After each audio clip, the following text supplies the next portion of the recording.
welcome to Emily Kate Made This. I am Emily Kate and I'm coming to you from Berlin in Germany. Welcome to my part 2 of my spontaneous recording about my most worn knits. I did a previous video about my least worn knits because basically right now I'm in the middle of putting away my winter jumpers and such, and instead of putting them all away and then taking them all back out to show you, I thought I would do it now, spontaneously, not prepared whatsoever, but I thought it might be interesting. And I'm curious if any of you have guessed or could guess which ones I wear the most and which ones I barely wear. My voice is already going because I recorded part 1 just now, but as I said, I'm putting it all away, so I have to record it all now. So bear with me, I will drink some tea and I will show you my most worn knits. But one caveat here, it doesn't mean I don't wear any others. These are just the most worn, and I thought it just might be interesting to show you, so bear with. Oh, and quick glimpse. My brother found me this tea set in the UK and I love it.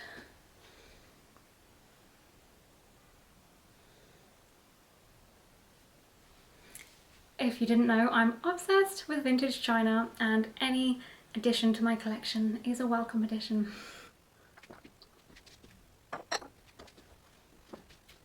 I have got everything now. So, number 1. This is hands down my most worn jumper ever. This is, can you guess? I'm sure you've never seen it before. Yep, you are correct, it is the Ranunculus. This was knitted in Drops Nord and Tilia, Valkyria Tilia mohair. Absolutely love this jumper. It drapes so nicely. I wear it in summer, I wear it in winter, I wear it all the time. It's oversized and short and so drapey and I love it. I have quite a lot of stuff on the floor, so sorry I'm not wearing everything, but it's 25 degrees in here and I'm so hot, there's no way I'm putting on all of this knitwear, and I just steam cleaned it, so don't really want to sweat all over it. But number 1, hands down, the Ranunculus. And often in summer I wear a Ranunculus tee that's made of linen and cotton, and if I get cold, this goes on top of it. It's definitely one of those patterns that I hate to love. Like I don't like wearing something that everybody wears, but I do love I do love the Ranunculus, not gonna lie. My next most worn is my Forest Berry Cardigan by Fable Knitwear. You will have seen this quite a lot on the channel because I do wear it and I do talk about it quite a lot. And it goes on holiday with me everywhere I go. It is such an amazing colour. I love it so much and it's just so beautiful.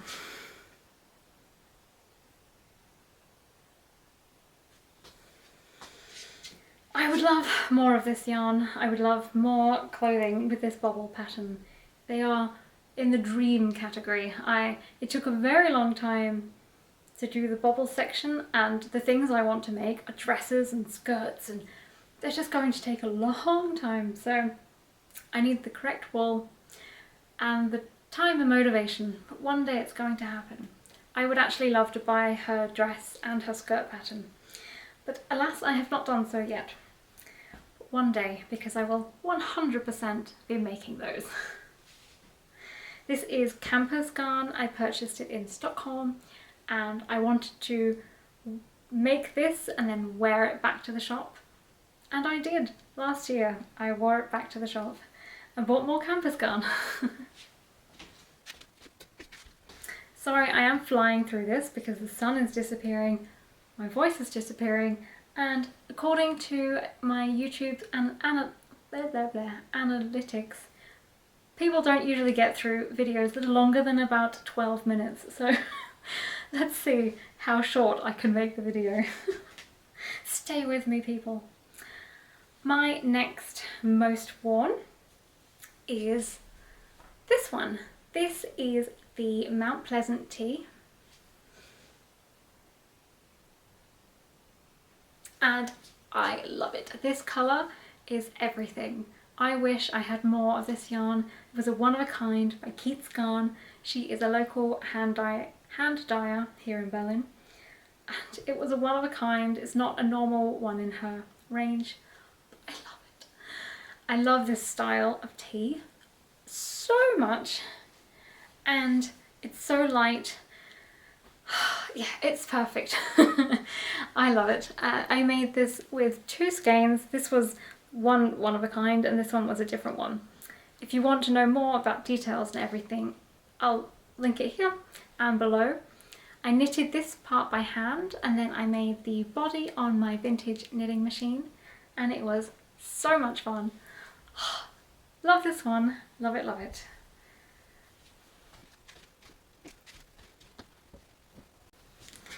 Don't think you'll be surprised by this one either.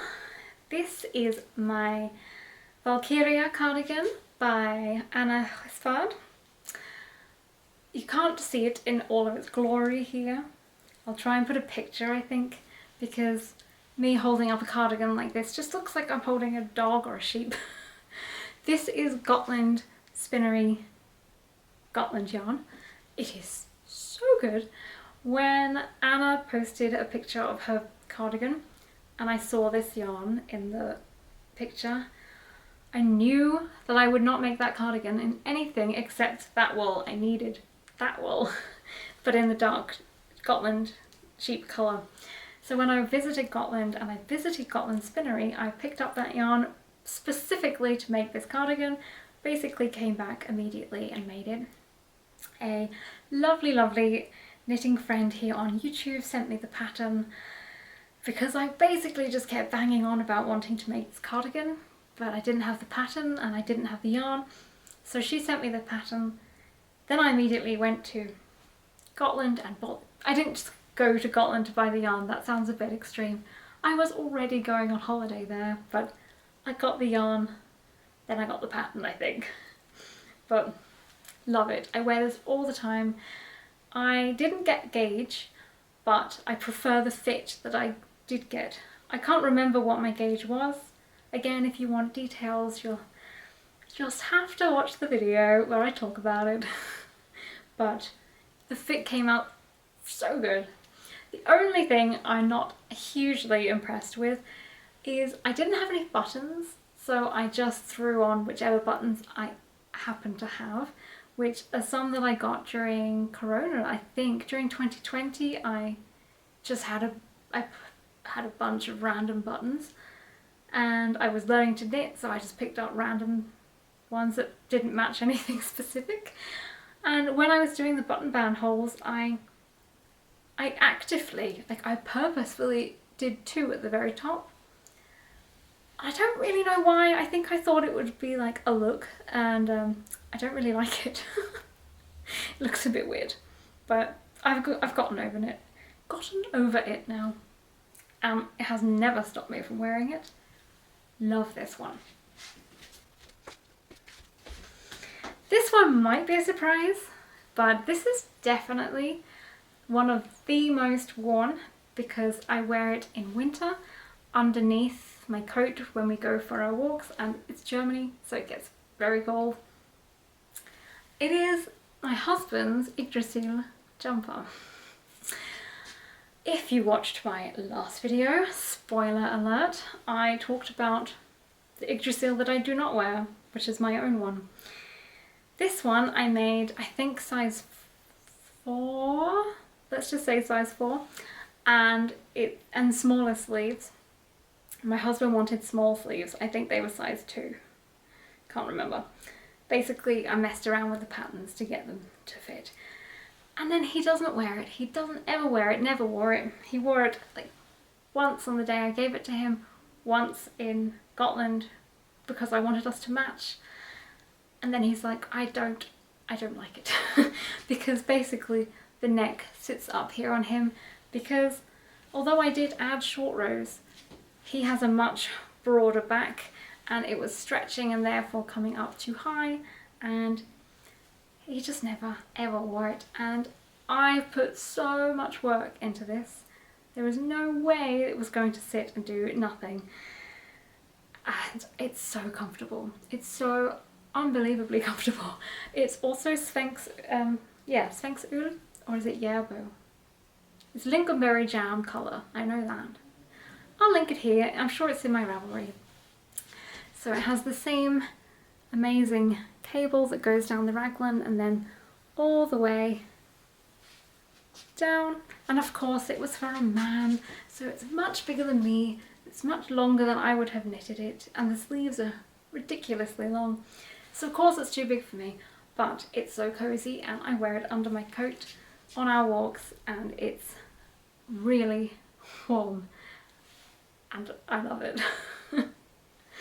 There is a theme to the most worn. Obviously, I love them. I didn't think I would wear it as much as I do, but I definitely go for this one over a bunch of my own jumpers because it covers my bum, it covers everything. It's like the most practical jumper I own, but I prefer knitting cute jumpers for me. But in reality, when it's really cold, this one is the winner. Okay, and a couple more to go. I have technically three knitted tees like this, but one of them I very rarely wear because it was one of the first vintage knits that I made with no clue how the yarn would work, no clue how to understand vintage gauge. I just made it up. Well, I have worn it quite a lot, but I don't really wear it that much. But this is Onion Knits, I think DK. In reality, should I have used fingering weight yarn? Yes, I should. Did I? No. It is much bigger than the original vintage pattern, but because it's quite drapey and big, I wear it a lot more because when I'm sweaty, it doesn't sit right up in my armpits, which is one of the main reasons I struggle to wear my vintage knits, because they are tight and they're meant to be well fitted, but most people don't sweat as much as I do. And I have a really hard time regulating body temperature, so I sweat when I'm hot, I sweat when I'm cold, I sweat when I'm nervous, just all the time. So having my knitwear right up in there, it's a bit of a pain. And so this one is great because it's still vintage, but it's not too high up. And I don't remember what else I did. I know that the name of this pattern is quite controversial. It's when I mentioned it in the videos that I talked about it when I finished these, I got quite a few upset people because I talked about the name of the pattern and they weren't very happy, so I won't do that again. But basically, I can't say the name. You can't really access the pattern, to be honest, as it's a vintage pattern. I was given it as a, let's start that again. A friend, family friend, their mother passed away. She had a bunch of vintage knitting patterns under the stairs and my mum gave them to me. So I knitted away happily, thinking these were delightful, and showed the pattern and what I made, and then discovered that people were quite upset with the pattern, so I haven't talked about it too much ever since. But to be honest, I can't change history. I don't like to erase history. Yes, if it makes you uncomfortable, I understand. It's horrible, it's uncomfortable, but it's also life. I'm not really interested in the cancel culture of just pretending that things never happened. So that's just going to open a can of worms, I'm sure, but basically it's a lovely pattern. I will make more and I wear them a lot, and I really like this Onion Knits yarn. It does stretch, like it gets a lot bigger with wear and with washing, so I should keep that in mind for next time, but it does not stop me wearing it. I really love it. I love the colour. Okay, final one. This is another vintage knit. This is a 1940s, I think maybe 1950s. I'm not 100% sure. The pattern was in my vintage knitting manual, so probably 1956 is my vintage skirt. This one I knitted on my vintage knitting machine, and there's a whole video about it, and I love it. I wouldn't have chosen this colour if I had the option of going to a shop and buying wool for it, but I was trying to use the yarn that I had, and this was a yarn in my stash since 2020, yeah, I think December 2020. It's the Woolly Knits cone yarn, British 4-ply. It's amazing to use on a knitting machine, and it's so dense. I knitted each panel separately, and then I seamed them all up, and then I made like these faux seams that go down. So some of these seams are real and some of them are fake. So it looks like a sun ray, which is the name of the pattern in the Knitax book. I love this. I wear this all winter, all the time. Every time I go for a walk, this is what I'm wearing. Basically, I should really just wear these items and I'd be good. But I like knitting too much, so I keep making more things. But they are my most worn. Obviously, I do wear other things, and quite regularly, but I would say just before putting them away, some of them I don't even want to put away because I will definitely wear them at some point during summer when it's not always hot. Sometimes it's always hot in Berlin in the summer, but there are some days I could wear this, for example. So I think that will be it. I have 13 minutes left on my memory card, so I will wrap this up. Did you have any that you expected to be on this list but were not? Are you surprised? Are you surprised by what I do have? I would be curious to know. Yeah, looking around, seeing if there's anything else. No, that is it. So thank you very much for watching. If you didn't watch my least worn knits video, I will link that around here. And I will see you next time. Bye!